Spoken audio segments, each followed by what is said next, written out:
किसी जमाने में पाटलिपुत्र के एक छोटे से गांव में एक बूढ़ी और उसकी खूबसूरत पोती मोनिका रहती थी। दूर दूर तक मोनिका के रूप के चर्चे थे और गांव का हर दूसरा आदमी उसे पाना चाहता था। उसके रूप और जवानी से खेलना चाहते थे, पर कोई भी मोनिका से शादी नहीं करना चाहता था क्योंकि वो नीची जाति की थी। आए दिन कोई न कोई उसकी मजबूरी का फायदा उठाकर उसे हम बिस्तर करने की नापाक कोशिश करता, पर आज तक कोई कामयाब नहीं हो पाया। फूल सी मोनिका रोज अपनी आबरू इन भूखे लोगों से बचाए अपनी और अपनी दादी का भरण पोषण करती। वो रोज जंगली बेर चुनती और उसे बाजार में बेचने जाती। मोनिका को अपनी खूबसूरती का बस इतना फायदा मिलता कि लोग फल खरीदने के बहाने आते और अपनी गंदी निगाहों से रोज उसका दीदार करते, पर साथ ही साथ फल भी खरीद लेते। बस इसी तरह मोनिका और उसकी दादी का जीवन चल रहा था। दादी अपनी झोपड़ी में बैठी हमेशा की तरह मोनिका की राह बाट रही थी। तभी मोनिका आ गई। कारी, इतना देर कहाँ लगा दिया? वो दादी आ कुछ ज्यादा ही काम था और हमरी फिक्र न किया कर। काहे न करूं, दिन रात सोचत रहती हूँ कि तेरी शादी कब करूंगी। ये सारे गांव वाले राह देख रहे हैं कि मैं कब मरूं और वो कब तुझे नोच खाए।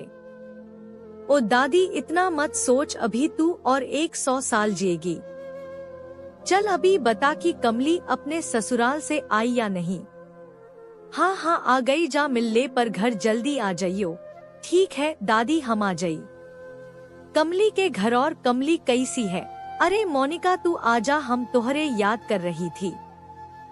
हाँ हाँ मैं आती हूँ, पर ये तो बता कि जीजा जी ने इतने दिन तक आने क्यों नहीं दिया। जा धत मोनिका, हम नहीं बताएगी। बोलो न, क्या किया जीजा जी ने? दोनों मुस्कुराने लगी और कुछ देर बाद, तेरे जीजा बड़े जानवर है। पहले तो 2 मटके तारी पी गए और फिर नशे में पूरी तरह पागल होकर मेरे सारे कपड़े फाड़ दिए, फिर अपने होठों की शराब मेरे होठों पर उतार दी और मैं कुछ नहीं कर पाई। रात भर वो मुआ कुश्ती करता रहा और मेरा बदन टूटता रहा।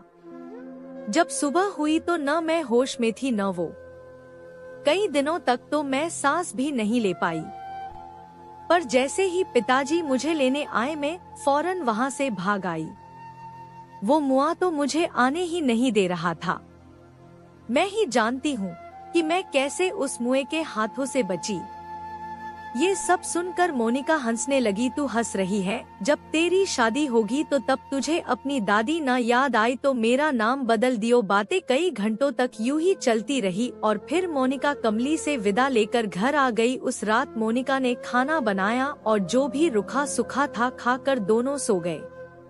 अभी रात के आधी भी नहीं हुई थी कि अचानक कुछ आवाज आई, जिससे दादी की आंख खुल गई, पर मोनिका अभी भी सो रही थी।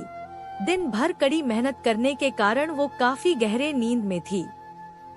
दादी उठी और दिया उठाकर इधर उधर देखने लगी। तभी उसे अंधेरे में कुछ नजर आया।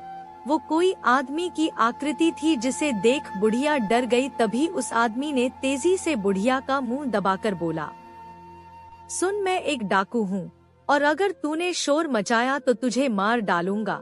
राजा के सिपाही मुझे ढूंढ रहे हैं और अगर उन्होंने मुझे पकड़ लिया तो फांसी पर चढ़ा देंगे। ये सब सुनकर बुढ़िया शांत हो गई। ये देख डाकू ने भी अपना हाथ उसके मुंह से हटा लिया और कोने में जाकर बैठ गया। बुढ़िया बोली, बेटा, मेरे जैसी बूढ़ी के पास क्या है जो तू मुझे लूटने आया है? ये सुन डाकू बोला कि राजा के हाथ लगा तो वो मुझे मार देगा, इसलिए मैं भागा भागा फिर रहा हूँ, पर अब मैं थक चुका हूँ भागते भागते।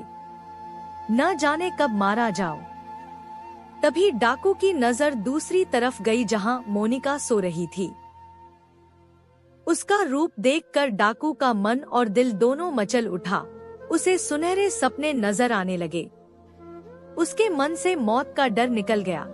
उसने मोनिका की ओर इशारा करके बुढ़िया से पूछा, वो कौन है? बुढ़िया कुछ सोचकर बोली, वो मेरी पोती मोनिका है। डाकू कुछ देर सोचकर बोला, मुझे तुम्हारी पोती से शादी करनी है।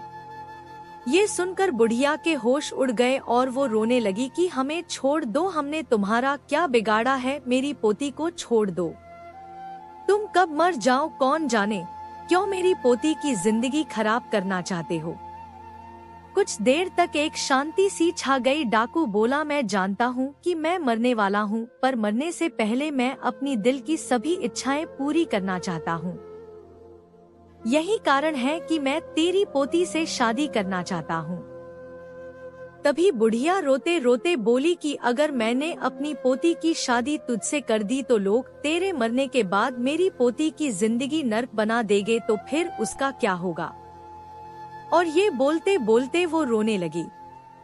डाकू कुछ देर सोचकर बोला, अगर किसी को मालूम होगा तब न, हम आज ही रात को शादी कर लेंगे और मैंने आज तक जितनी भी दौलत लूटी है वो सब तुम दोनों को दे दूंगा।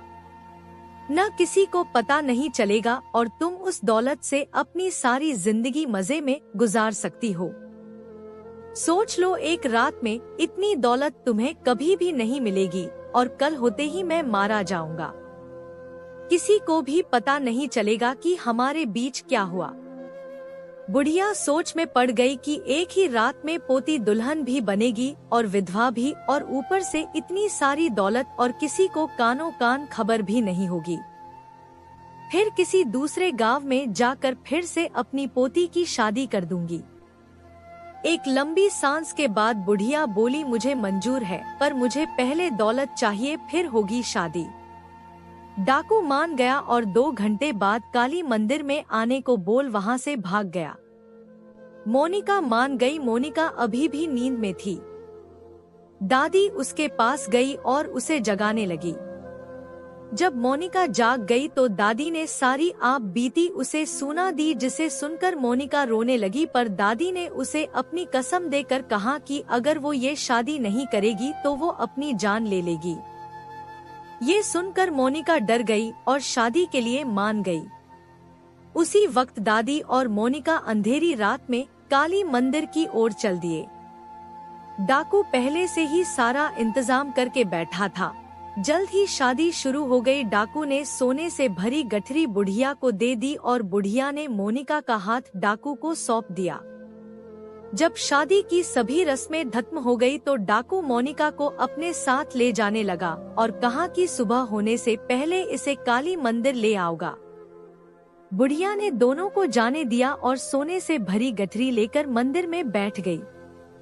आखिरी सुहाग रात मोनिका काफी डरी हुई थी कि न जाने अब क्या होगा, ये डाकू न जाने उसके साथ क्या क्या करेगा।